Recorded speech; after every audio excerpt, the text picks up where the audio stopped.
শুভ সকাল বন্ধুরা, মডেস্ট মামার ব্লগ ভিডিওতে আপনাদের সবাইকে স্বাগত। আশা করি আপনারা সবাই ভালো আছেন। আমি তো খুবই ভালো আছি। আজকে 1 জানুয়ারি, আর এই 1 জানুয়ারিতে হচ্ছে আমার ছেলের birthday.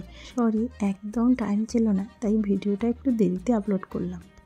Happy birthday, happy birthday, গালা happy new year, happy new year. কুछ चुम्मा दे दो।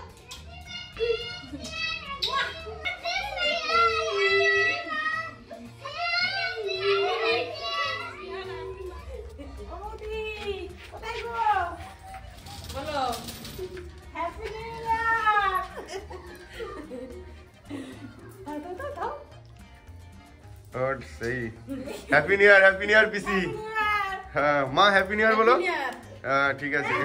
আজ 1 জানুয়ারি, তাই দিনটা সবার কাছে স্পেশাল, আর আমার কাছে তো আরও বেশি করে স্পেশাল, কারণ ছেলের বার্থডে। ব্রাশ করতে করতে ছেলেকে নিয়ে একটু মাঠের দিকে এসেছিলাম। ব্রাশ করে এসেই ছেলেকে একটু আলু সেদ্ধ, ভাত আর ডিম ভাজা খাইয়ে দিলাম, কারণ সারাদিন খুব ব্যস্ত থাকবো, ওকে কখন কি খাওয়াতে পারবো সেটা জানি না। আর আজকের দিনটা আরও বেশি খুশি লাগছিল, কারণ আমাদের সেই প্রাইমারি স্কুলে যখন পড়তাম ওই স্যারের সঙ্গে দেখা হলো। সকাল সকাল ব্রাশ ট্রাশ করে স্নান টান সেরে মন্দির ধুয়ে নিলাম এবং ঠাকুরঘর পরিষ্কার করে পুজো দিয়ে নিলাম। তারপর খাওয়া দাওয়া করে কোমর বেঁধে কাজে লেগে পড়লাম। এখন আমরা আছি মেদিনীপুরে, আর এই মেদিনীপুরেই কিন্তু ছেলের জন্মদিন পালন হবে। বেশ বাড়িতে কি সুন্দর গাঁদা ফুল হয়েছে।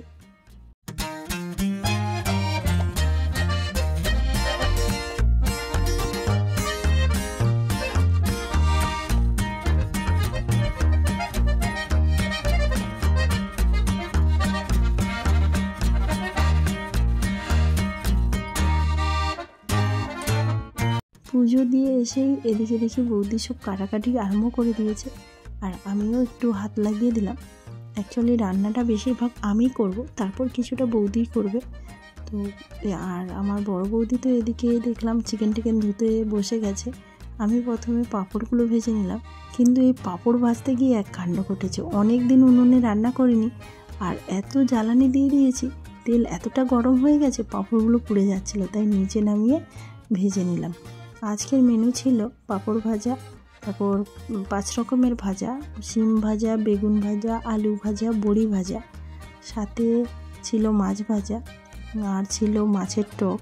যদিও শোল মাছের টক, এটা আমার দাদার প্ল্যান, মানে ওনার প্ল্যানে করা হয়েছে। আর আমার ছিল পছন্দের গ্রিন চিকেন, আর এমনি ছিল চিকেন। তারপরে ছিল মিষ্টি, পায়েস, এগুলো। প্লেন রাইস ছিল, আর সাথে ছিল ফ্রাইড রাইস। সবাই মিলে একসাথে রান্না করছিলাম আর গল্প করছিলাম। পুরো মনে হচ্ছিল যেন পিকনিক করছি, তো পিকনিকের মতোই খুব ভালো লাগছিল। আর অনেক দিন পরে আমি উনুনে বসে এইভাবে রান্না করছিলাম।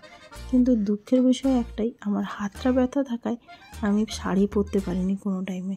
একবার শাড়ি পরেছিলাম 2 মিনিটের মতো, এতটাই যন্ত্রণা হচ্ছিল, বাধ্য হয়ে শাড়িটা খুলে দিই। আর আমরা এইসব রান্নাবান্না করার পরে, খাওয়া দাওয়ার পরে এতটাই টায়ার্ড হয়ে গিয়েছিলাম যে রাত 10টার সময় কেক কেটেছি। হ্যাঁ, একটা কাঁচা তলায় দুর্বা তুলসী ঠাকুরের যেটা সেটা নিয়ে।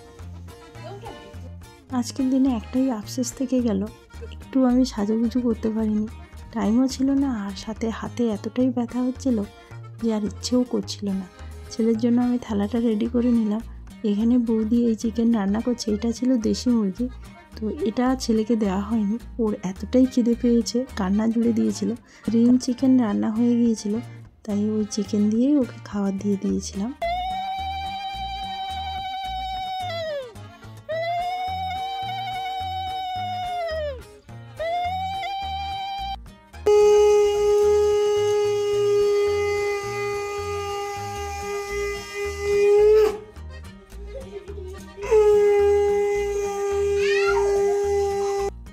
আজকের দিনে আমার ছেলেকে একটু বেশি বেশি সবাই আশীর্বাদ করবেন, যেন ও খুব বড় এবং ভালো মনের মানুষ হয়, সারা জীবন যেন সুস্থ সবল থাকে, এবং খুব তাড়াতাড়ি যেন ভালো করে কথা বলতে শিখে যায়।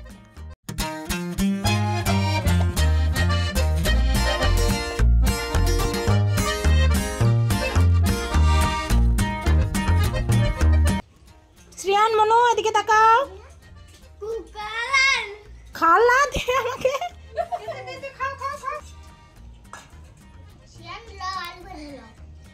রান্না করতে করতে এতটা দেরি হয়ে গেছে, সবার খিদে পেয়ে গেছে, তাই সব পুচকুদেরকে ডেকে ওই থালার মধ্যে অল্প অল্প করে খাইয়ে দিলাম।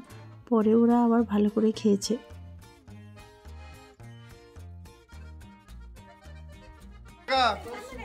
শুভ জন্মদিন।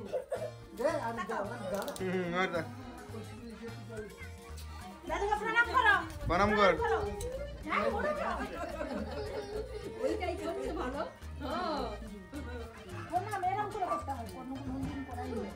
নমস্তে করো, নমস্তে করো, নমস্তে।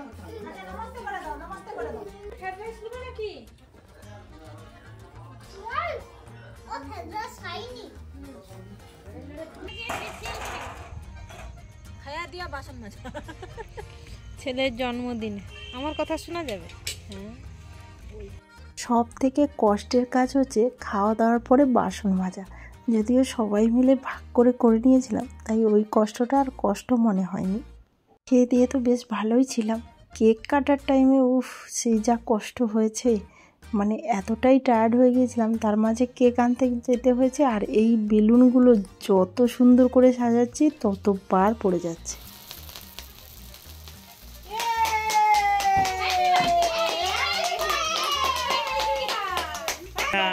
শ্রীহান 10:30 হবে। আমার বেলুন সব খুলে পড়ে গেছে।